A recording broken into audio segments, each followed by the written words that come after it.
The number of lunches you will have, weekly lunches with the president, is dwindling. Yeah, we're still going to hang out a little bit. You're going to hang out after it's over? Yeah, for real. You might just have longer lunches. Yeah, we may have longer lunches, yeah. Do you talk about the fact that you're, the exits? Yeah, we do. We talk a lot about what each of us are going to do and what we might be able to do together. But the bottom line is both of us feel that there are the things that motivated us to get into politics are still the things that shape our lives and our interests and make us happy.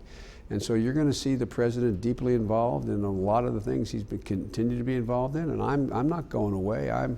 Everything from this issue of violence against women to income inequality to the cancer moonshot. I'm going to devote the rest of my life to this. What's it going to feel? I mean, since you were 29. I don't know. I must tell you, I know there's an awful lot that I will have access to do, but I have never. From the time I've actually been 26, every morning I've gotten up, somebody hands me a card that has my schedule on it, and I know what I'm about to do. I know what I want to work on, and so it's going to be an adjustment. I honestly don't. I've enjoyed. I have been so proud of being involved in public service that. I'm not sure exactly how I'm going to do it other than the structure of, American political system. A lot of times people ask, it's been about a year since you decided not to run for president. You've been asked 1,000 times if you regret not deciding not to run. Was there ever a moment in the last year where you said, boy, I'm glad I didn't run? Well,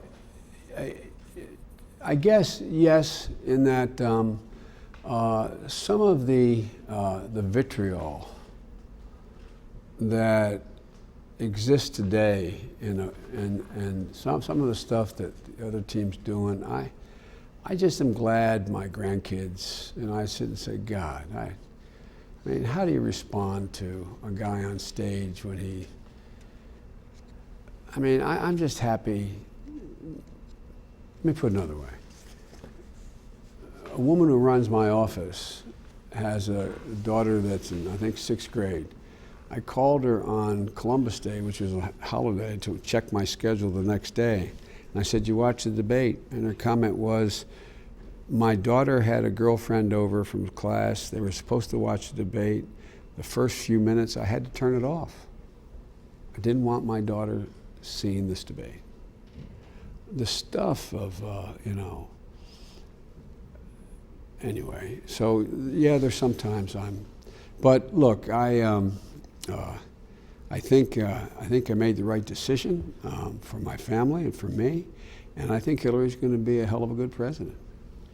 In 1972, when you announced you were running for the Senate, this is what you said. God almighty, you did your homework. We're divided people. We have too often allowed our differences to prevail among us. We have too often allowed ambitious men to play off those differences for political gain. We have too often retreated behind our differences when no one really tried to lead us beyond them. Feels like you could give that speech today.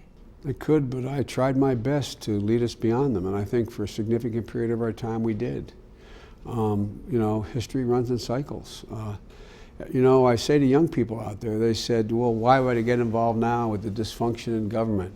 We were more divided substantively when I ran and made that speech than today. The Vietnam War, the women's movement, the civil rights movement was still not finished. The whole environmental movement. I mean, it divided families. I mean, it divided friends, those things. People didn't speak to one another over them. And yet my generation we did get involved. We did make a difference. We did change things in the 70s and the 80s.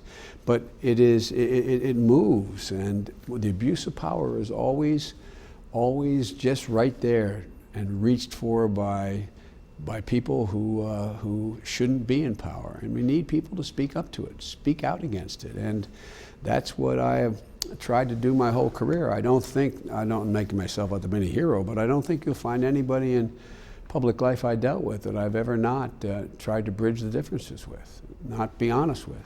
On your last day of office, what are you going to do? What I'm going to do is go home and begin to figure out what I do for the rest of my life. And I think I hope to be able to do the same things I'm doing now out of office.